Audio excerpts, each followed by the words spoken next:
Sun, Moon, Ascendant, and Venus. This is Dane, and I'm going to be doing a love reading for you. Whenever this reading finds you is the exact moment Spirit wants it to be heard and received by you. So welcome most definitely. If you resonate with this reading, don't forget to like, comment, and subscribe. It helps me out tremendously. And if you're interested in a private reading, a private personalized meditation, a healing, or a gift card, check out my website, daneharttarot.com. It's linked in the description box below. So let's see what the tarot has to say. Angels and spirit guides, show me clearly. Guide this reading and show me clearly, angels and spirit guides. Okay. So at the heart, we have the Seven of Wands. Then we have the King of Cups, angels and spirit guides, show me clearly. The Empress, angels and spirit guides. The Six of Swords, the High Priestess, angels and spirit guides, show me clearly. The Devil, the Four of Swords, the Page of Pentacles, angels and spirit guides. The Eight of Pentacles and the Queen of Pentacles. So this is quite a nice reading for you. It's very filled with sacred feminine energy, which is beautiful for embracing our hearts here, Aries. And what I really love is that at the root of it all is the Empress. Now, you are represented by the Emperor in the major arcana. So when the Empress comes in, it's a true love connection, soulmate connection, but it's also like your better half coming forward, or the not better half. That's not the word I want to use. It's the balancing half coming forward. And that is at the root of it all. So that is really quite beautiful. So at the heart of everything is the Seven of Wands. And the Seven of Wands is an interesting heart to have in a love reading, because it's like it's been one battle after another. It's like I don't know who to trust. I don't know how to move forward. I have been in relationships or even just like friendships and everything, and it just feels like it's one battle after another, and I'm exhausted. So just acknowledging that within you, that you've been through, kind of stinky relationships. At times, you have been through battles and hardships and pains. If you're in a relationship, you've been going through rocky periods where you just don't feel like you're connecting. And it's stepping back and it's saying, what is sacredly important to me? What do I want to fight? And what do I just need to leave?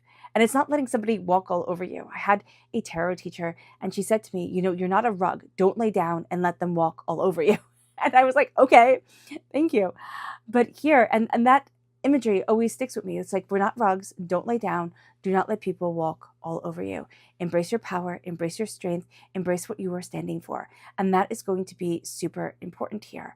But it's also like, I'm not wasting my energy on nonsense.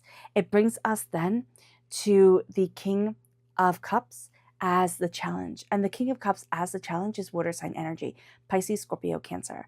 Now, it doesn't have to be just relegated to water sign energy, but that gives you an idea of the personality of this person. It's kind of either, okay, with the challenge, it can be that somebody's very loving and it's like, okay, how do I receive this? Because I'm expecting you to be manipulative. That can be one way. But it can also be that you've dealt with people who love bomb you and then are very emotionally manipulative, and you're like sitting there and you don't know which way to turn, and you're really done with that because you've dealt with Aries master manipulators and you're like, I don't want that. I don't need that. That's not what I'm here for. So being aware of this energy is super important.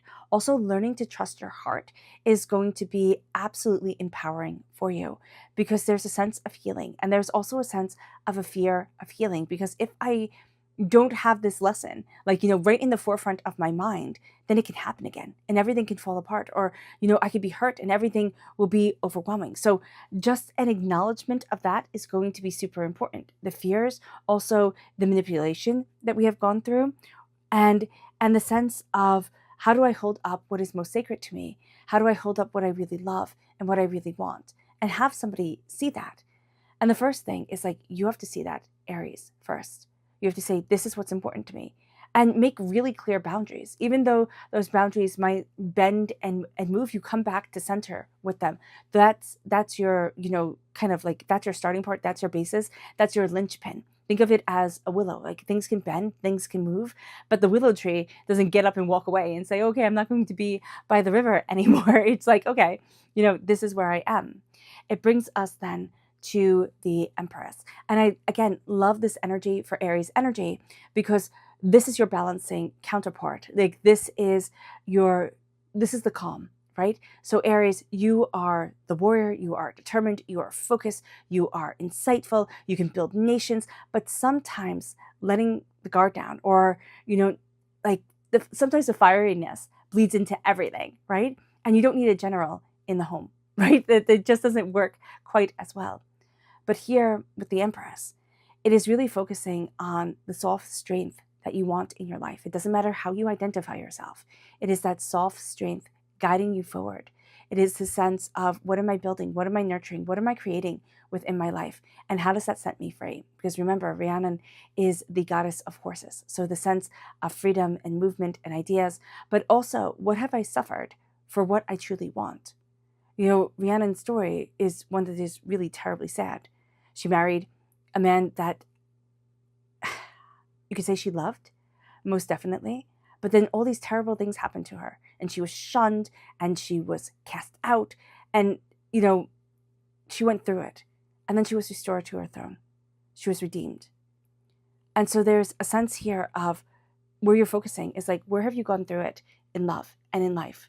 Where have you really had to pay dues that are unjust, unfair?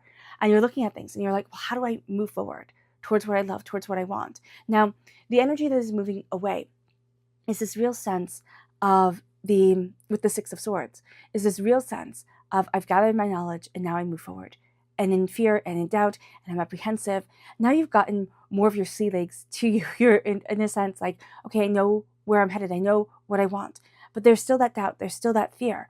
Because again, we have been through heartbreaks and pains and disappointments that have held us back, that have kept us small, or that made us pay penance for something we did not do or wasn't our fault. And that's going to be really important here when it comes to love. What are we holding on to in love that wasn't of our making, or was overwhelming to us, or made us doubt ourselves? And it brings us then to the High Priestess, or made us feel unworthy. That's going to be the really big thing here, Aries, is that we're breaking this like shell heartbreak, pain that made us feel unworthy. And then the High Priestess comes forward. And that is your strength during this time, Aries, is that the veil is being lifted from your eyes. You're seeing things intuitively. You're seeing things more openly and honestly. And there is a real sense of like, oh, I wouldn't have gotten to this point if everything had gone in my time instead of divine time. And so here, it can be still with a little bit of anger towards the universe. You can be angry. Like, there's nothing wrong with being angry. As long as you come to the world with love, care, and compassion, as long as you do no harm. Anger is a normal human emotion. And you could sit there and be like, this is unfair, And here, with the High Priestess, it's opening up to the magic of the world, but it's also opening up to the transformation of existence, to the fact that things don't always go the way that we had expected them to. And yet they do move forward quite powerfully and beautifully. So there is this sense of, where am I headed? What do I want? What am I looking for in my life? And there's a clarity that's coming forward. There's a sense of lessons having been well earned, and it's sacred femininely. So it's more gentle, it's more compassionate, it's a little bit slower. And so Aries, we can have a little bit of trouble seeing it at times because we want this to be, straightforward, like real answers, straightforward answers, not the ones that we have to interpret. But this is a sense of the veil being lifted, of seeing things more clearly, more openly, more honestly. And then it brings us to the devil, which it's like, well, what the heck do I want the devil in my reading for? And I completely understand that. But the devil is Capricorn energy. Time frame is December 22nd to January 19th, and that can be a very prosperous, lucky time for you. With the devil as well, it's a conglomerate of chaos gods. And so when you look at, and here it's the horned one, it's the connection with nature, it's the wildness, and it's the intensity of the wild. But we have been wanting to make order out of chaos. And as we step into our future, there's a sense of like, yes, I can make order out of chaos, right? I can have my schedule, I can have my way of seeing things, right? I can have my order out of chaos, but chaos still reigns, right? Weeds still grow in the garden all the time. And I always think of it as, we can have a perfectly manicured garden like Versailles, where we keep everything in constant order, but that takes a team of gardeners to do. Or we can have a little bit of a wild garden where things grow naturally and beautifully together. And we let things develop. We let things be a little bit more. We see the chaos. Now, this isn't falling into addiction. This isn't, having our vices rule us, which is what the devil warns of. Like, don't have your vices rule you. But it's a sense of seeing the vices in the world, like seeing the addictions, the doubts, the fears, the chaos of things. And it's looking at it and it's calling it out. It's also calling out where you have felt chained, right? By somebody who is supposed to love you, by somebody who could say the right things, usually to somebody else, but couldn't actually be there for you. And you're starting to let those chains go. You're starting to say, you know what? Wow, that stayed with me for a really long time and it hurt. But now I'm opening up to the love and the beauty and the brilliance that I want in my life. Because the advice here is this sense of you've been in slumber. You've been deeply protected by spirit, most definitely. Your dreams are giving you a lot of information that's coming, like it's downloading quite intensely. A part of you has been slumbering. Now, it can be the love and the romance that you want, but it's also that sense of stepping into how you want to move forward in your life and what you're looking for. You've had your armor on. When it comes to life, when it comes to love, when it comes to existence in general, and just even the love of life, you've had your armor on. And there's a sense now of letting yourself rest, letting yourself recharge, taking care of yourself, and opening your heart to what it is that you truly want. That even if you have your armor on, it's no longer the sense of this weight that I'm carrying. It is a sense of this is the protection and it can come off, right? The armor can come off. And the weight can be lifted off your shoulders. It can ease sore muscles. There's a sense of trusting your dreams, trusting your insight, letting things thaw away, meaning giving things back to the earth, emotions, hurts, pains, disappointments, angers, that you're like, you know what, I don't want this and I can't have this in my life anymore. And it brings you to the place of the page. And this is the environment. The environment is the Page of Pentacles, and it's being a student of what you want. This is Earth sign energy, Taurus, Virgo, Capricorn. Again, reiterating the Capricorn energy here. But it's prosperity, and it's wealth, and it's success, and it's beauty, and it's moving forward in abundance. But it's being a student of the seeds that you want to plant. So it's being very aware of what do I want from love and in love? What do I want in my life? This is planting wealth, or what you value as much as money. And a good partner is worth their weight in gold. And so here, there is a sense of really looking at what you desire and where it is that you want to be, and letting yourself be a student, letting yourself learn, picking up the energy through, determination, but also through the hardships that you have been through and the way that you are seeing your world and yourself more clearly, more openly, more honestly. You are thinking about, what do I want? What do I want to move forward in? How do I want love to come into my life? What do I love in my existence? And it brings us then to the Eight of Pentacles, which is hard work and dedication. This is where hopes and fears are. We hope for a love that, works, that we can work at and that works and that moves us forward. But we also don't want it to be work all the time. And if we're in a relationship, right, we can be so tired of it always being work. You say you go through the good times and the bad, but it's like, okay, when are the good times actually coming? There's a sense here of being a student of what you want and saying, I deserve more than kind of like an endless purgatory.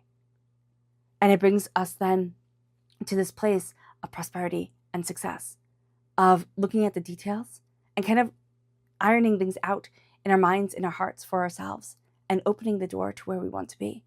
It's hard work, yes. And we've putting the time and the effort in working on ourselves and seeing what it is that we want and kind of figuring it out. We're going to move forward with a sense of freedom, with a sense of ease, but also with the sense of like being protected, being watched after. And it brings us then to the Queen of Pentacles. Again, we are crowned with wealth, but we're crowned with love, but this is a wealth card. So we're looking at love right now as being the most valuable thing. But we have also been through loves where money is, weaponized, where we're made to feel less than, where we are made to doubt our own worth and our own self. And so here it is embracing the love and the harmony that we have for us. And it's saying that I've planted the seeds, right? I've been the student. I've planted the seeds of what I love. I planted the seeds of what I want. And now I am watching them grow. And I am still nurturing them and taking care of them. But I am seeing them become so much more. This is also a sense of really stepping into the energy that makes you feel fabulous, that makes you feel joyous, that makes you feel seen in your world for yourself. It doesn't matter if the other person doesn't like it, right? This is a sense of I'm not dressing or living for anybody else. I am living my life joyously, beautifully, and tenaciously, powerfully.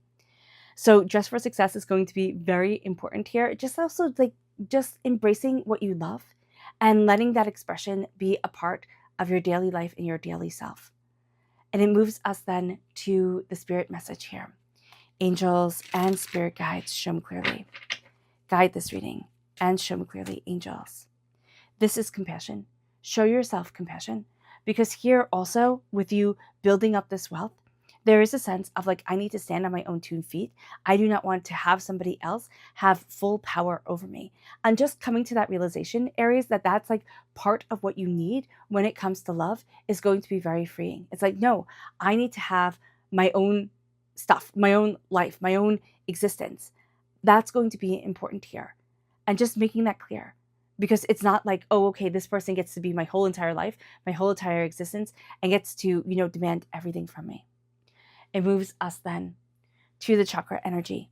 Angels and spirit guides, show me clearly. It's also, I do not want, love bombing, okay? We've been through that. But it's I do not want a love that is addictive, right? I do not want a love that is the person has to be with me 24 hours a day, 7 days a week, and know exactly what I'm doing all the time. That's also something that we're completely over, right? Angels and spirit guides. It moves us then to universal light. This is the soul star chakra located 6 inches above the crown. The universe is illuminating a lot for you, Aries. It's making things clear in a way that they just weren't clear before. It's giving you insight and it's giving you understanding. It moves us then to the energy to be mindful of. Angels and spirit guides, show me clearly. Guide this reading. Ooh, gosh, and show me clearly. Okay, so this is these 2 right here. Oh, okay. So these 3 came, tumbling out and right side up. It's the Empress, okay? It is an overpowering, nurturing energy, okay? Or an overpowering energy that wants you to bend to its will, meaning that it doesn't look at an Aries and say, this is strong, powerful energy that needs to run free, right? Because that's what you need. You need that freedom of expression, that freedom of power to be that warrior that you are. But it's wanting you to fit a mold that you don't fit, okay? Or to be more, I want to say domesticated. And I'm not saying that you're not domesticated, but I don't know how else to, they want to break your spirit is what I'm seeing here. And it brings a lot of worry. And these were people, or this was a person that you really thought you could trust, that you could love, that raised their glass to you, but they betrayed you. They just betrayed your heart. And it's oh, okay, get it. We got the message not to trust. And that's why we had the 7 of Wands at our heart, where it's oh, I have the message not to trust, to stand on guard, because the emotional manipulation has come in and it's been received. But here, you're breaking those ties, you're breaking that cycle, and you're setting yourself free. And there's a real sense of trusting your intuition, of trusting spirit's guidance as you move forward, meaning that little voice inside yourself that is move forward with power, with grace, and with purpose for your love, for your life, and for what it is that you want. It brings us then to the subconscious spirit message, which is divinity. Connecting with however you see the divine and connecting with that divine power opens up the door to you. It's coming in alignment with your soul's deepest desire, with your soul's purpose, with why you're here. And it brings us then to the chakra message, which is psychic development, which is very, very common when we see the high priestess, especially as a strength, meaning that psychically you are being more in tune with the world around you. This is the third eye chakra. And there is a sense of deeper insight, deeper understanding, deeper passion guiding you, and learning how to trust that development, and learning how to trust that third eye is going to be magnificently important. And it moves us then to the energy to be mindful of. This is the Four of Cups. It will be very easy to get stuck in one way of thinking about it, one way of seeing love, one way of seeing how life should be. And Spirit is saying here, you're taking a different path. You're not going to walk the same treaded roads that everybody else walks. Okay, there's a difference to you. And even if you have before, it's like you're not still now. You are forging your own way forward. You're embracing a beautiful dance of existence and laughter of soul and a joyousness to you that others will be envious of. It moves us then to, yep, there we go, the Six of Wands, success, prosperity, joy, and abundance, where you stand, well, he's writing here, but shoulders back, head held high, powerful, determined, focused, insightful. You are changing your world, and you're doing so with grace, and you're doing so with passion on this earthly plane. You've thought a lot about love, Aries. It has been a part of you. And here you have a lot of pentacles, right? And there's a sense of bringing forward what is so valuable to you, what is worth its weight in gold, okay? And that is the love that you want. And it's the beauty of a creative, compassionate love that opens doors and changes your life. All right, Aries, I hope this reading has resonated with you. I wish you nothing but light, love, peace, and happiness. May harmony always be with you. I am sending loving, healing energy to each and every one of you. I love you all, and stay safe. Bye.